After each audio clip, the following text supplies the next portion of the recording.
When I was growing up, and the generation before me, and maybe even a part of the generation right after me, they seem to be self-motivated. But I noticed that the millennials and the younger people are not self-motivated. They need someone or something to motivate them. Why is that? That's a great question.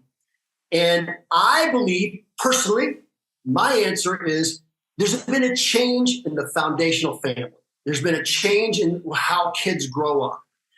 When I grew up, my dad, he instilled certain values in me. My mom instilled certain values in me that caused me to want to better myself, to move forward, to not expect it to be done for me, Right.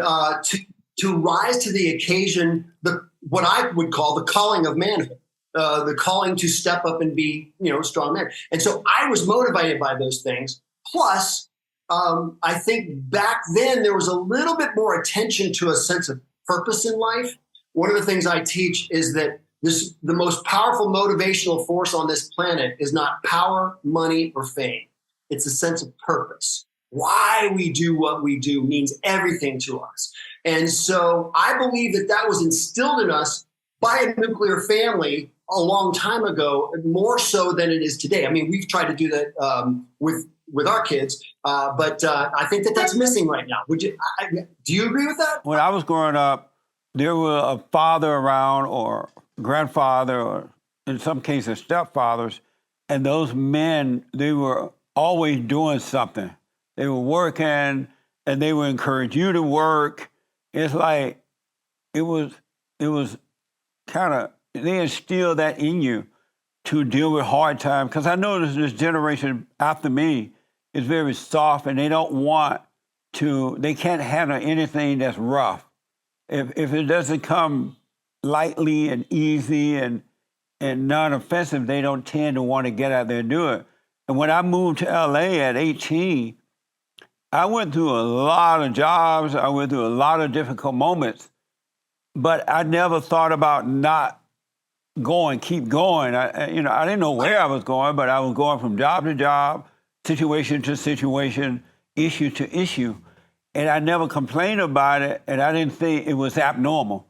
But this generation of men and women tend to think that way now. And I know it was because I was influenced by my father and grandfather. I even saw my grandmother and mother. My mother didn't have to work because her husband worked. But it was like, it was natural then and it's unnatural now. They don't seem to be tough with anything.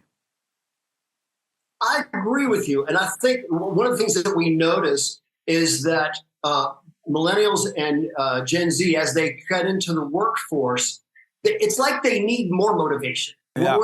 The incentives, they have to be, like monthly. Whereas you and I knew what it was like and still do to work and work for a year or more before we got any kind of a payoff from it or any kind of an acknowledgement. Right. And so that's what happens. So imagine now somebody who needs that constant reinforcement, that constant encouragement, that constant, like, you're okay, you're doing great or whatever. They need that. And if they don't get it, they become unmotivated. And as a society, we've also said, oh, well, then you're entitled to it anyway. And that's the problem. Yeah.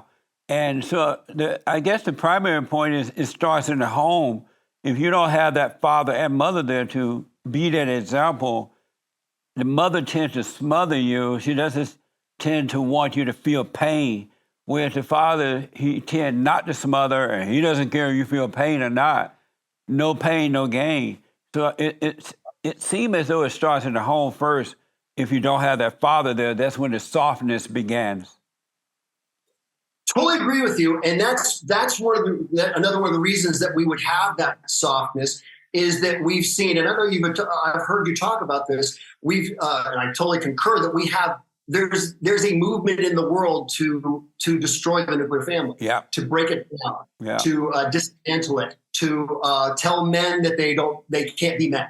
That there's something toxic about masculinity and those kinds of things. And so when we have that working against us as a family, then it makes it easier for the kids to either be too far on that side, which we can see in gangs, or too little on that side when we see sort of weakness. Yeah, amazing.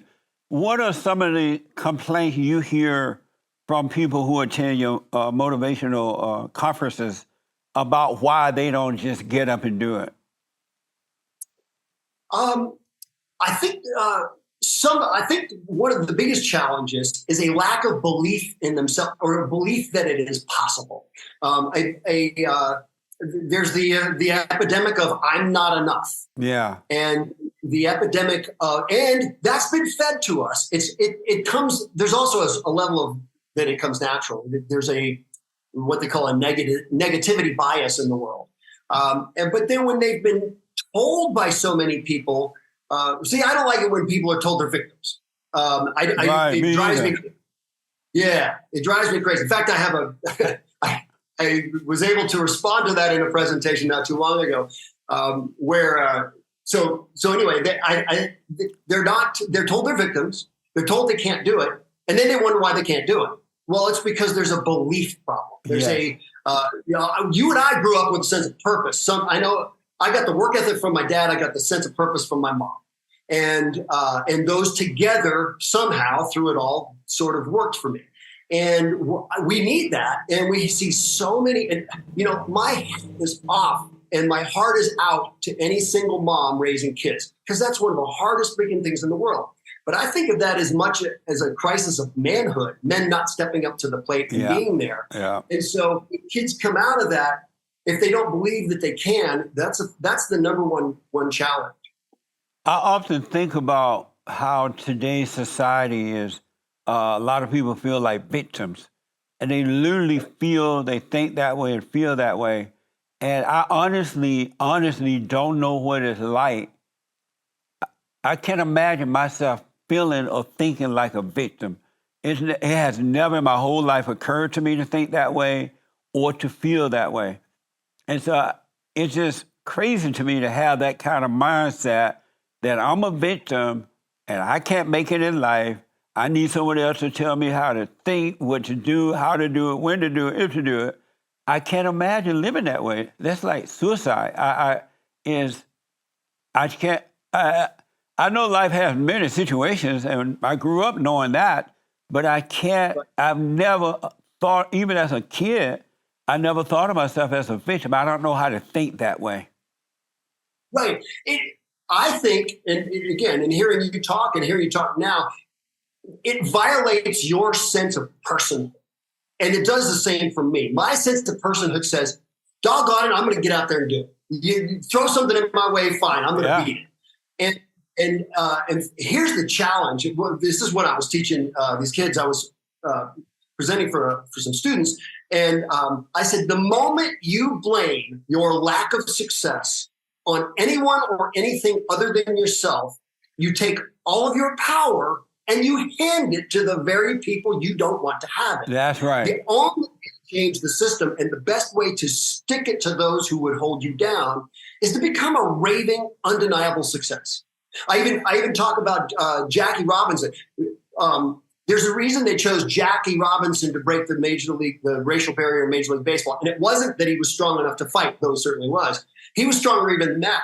He was strong enough not to fight, to simply let the world feel the weight of his brilliance. He became so good that every kid from every background wanted to be Jackie Robinson.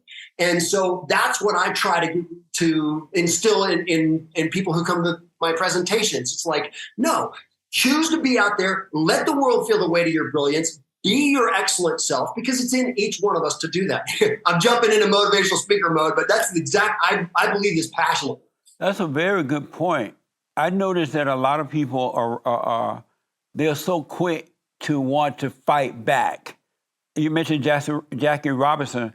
Jackie allowed people to say what they wanted to say about him. They called him names. They didn't want to be a part of certain teams. But he didn't focus on that at all. That did not matter to him. He just went out and did, as you said, he did what he needed and wanted to do. And his ability spoke for themselves, and his understanding of not trying to fight people to try to convince them of anything just be you and do your thing. But to now, people always clashing, especially if you make them uncomfortable or whatever. They tend to want to fight rather than let a person fight by themselves and not get involved. Exactly. That's a And very the good point, challenge man. with that doesn't change anything. That won't change. Fighting back, that fighting that we see, it doesn't change anything. No, What it changes doesn't. is when people see success, Yeah. when they see brilliance, when they see you becoming your greatest self. Yeah. Then what I say is if you'll step out there and boldly, unapologetically become your best self, you give others permission to do the same. Yeah. They see you and you become an inspiration or a role model. And the challenge, and I know you've talked about this before, the challenge is a lot of our role models today aren't that. They're Right. a lot different than that. I don't want to get all specific here, but there's some out there that are teaching some wrong stuff. Absolutely. You mentioned purpose. How does one find his or her purpose? That's a great question. I have two programs that we do, the What If Weekend and something called the Virtuoso Underground 1-year program to help people do that. In a nutshell, though, number one, you look at what you do well, what you have a knack for. And there'll be some things you do well and you love and some things you do well and you don't love. But look at what, number one, your gifts. Number two, your talents. What are the specific ways? Like one of mine would be music. One of mine would be exhortation. I have a gift for uplifting people. It matters to me that the people around me do better. And the other thing would be look at your passions. What is it that you love to do? What is it that you just get excited about doing every time? One way to look at it is, what is it that you would do for free but you'd love to get paid for? So what we look for is where the thing that hits all of those, that hits your gifting, that hits your talents, and hits your passions. And those three, and I'll give you a quick example. I am talented at math. I have a good brain for math. I also hate math because my dad was a math teacher and I didn't get along with him. And so I don't aspire to do more math. Right. I have a passion for endurance sports, cycling, running, those kinds of things. I'm also flat-footed, so I'm not going to win any land speed records. However, when we look at music, exhortation, meaning uplifting people, and my passion, I love music.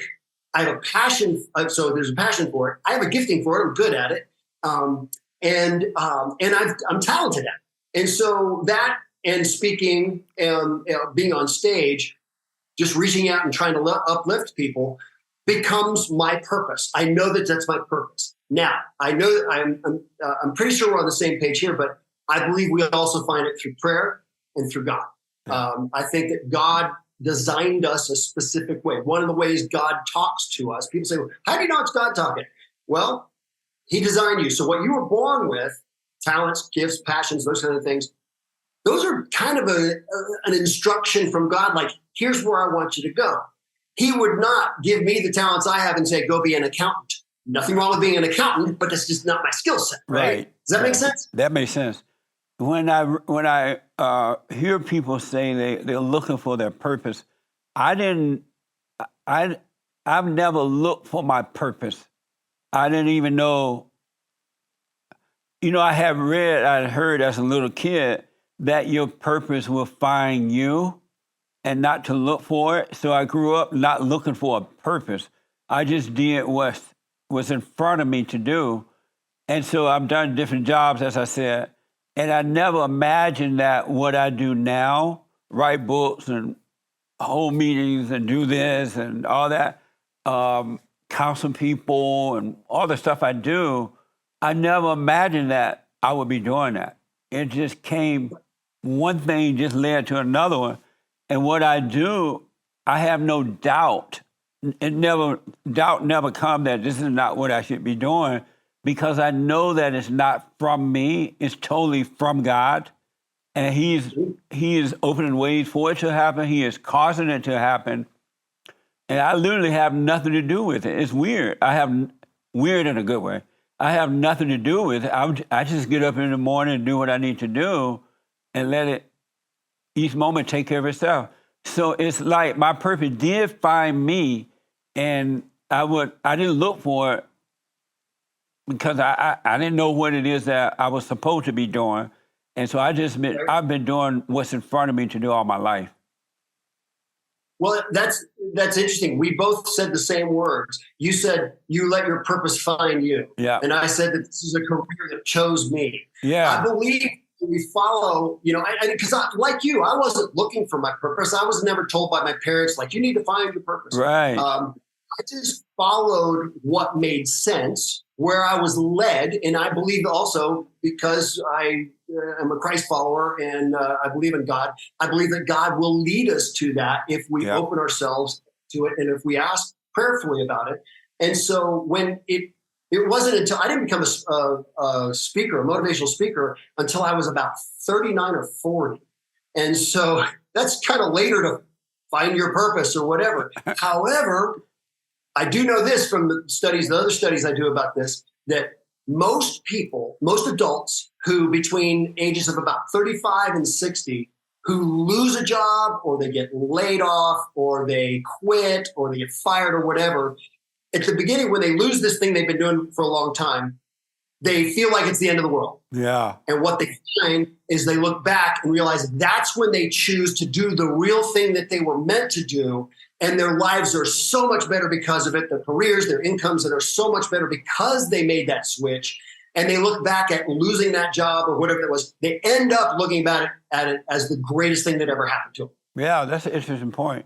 I started doing what I do at the age of 38.